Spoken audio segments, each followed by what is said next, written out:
Hello बच्चों, आज का हम लोग का टॉपिक है यूरोप में राष्ट्रवाद, जो क्लास 10th हिस्ट्री का है।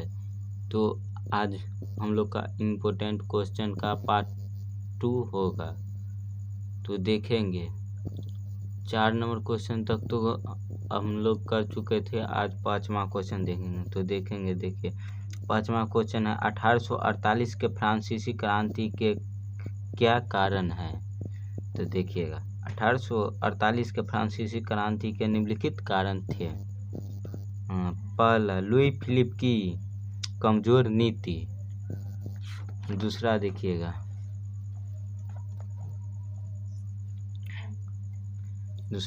लुई फिलिप के द्वारा प्रतिक्रियावादी गीजो को प्रधानमंत्री बना दिया। तीसरा, पूंजीपति वर्ग को साथ रखना। चौथा, असफल विदेश नीति। पांचवा, इसके राज्य में किसी भी प्रकार का सुधारात्मक कार्य नहीं करना।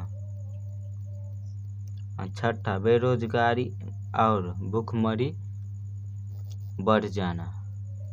यही मुख्य कारण थी 1848 की क्रांति के। अब देखेंगे, इटली और जर्मनी के एकीकरण में ऑस्ट्रिया की क्या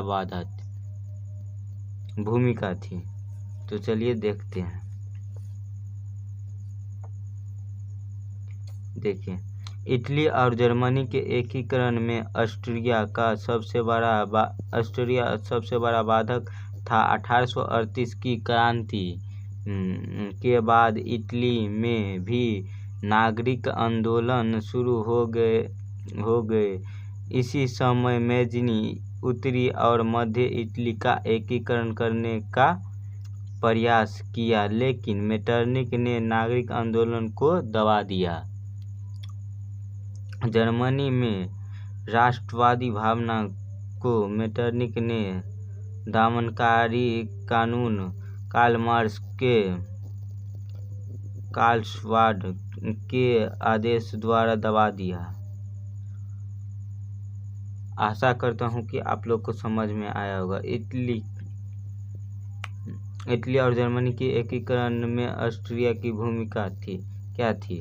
तो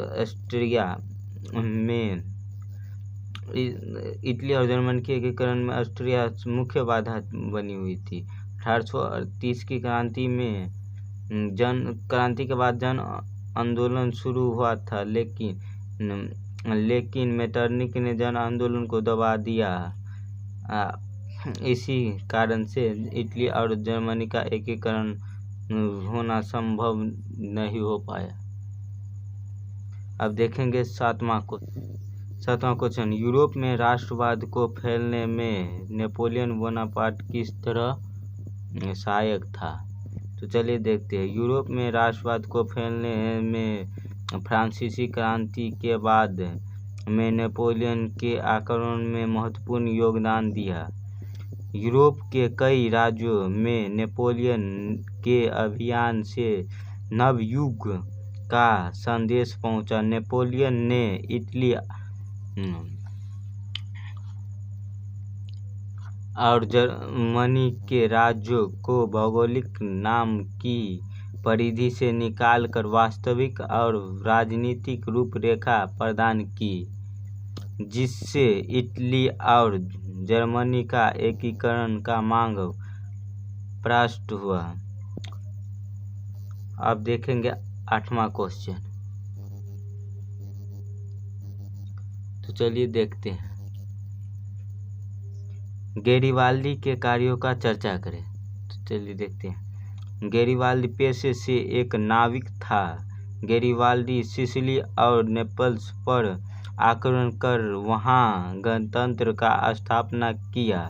गैरिबाल्दी ने जब रोम पर आक्रमण करने की योजना बनाई तो काबूल ने रोम की रक्षा के लिए अपनी सेना भेज दिया। इस बीच गैरिबाल्दी की भेंट काबूल से हुई और वह दक्षिणी इटली के जीते हुए क्षेत्र विक्टर इनामेल्स को दे दिया।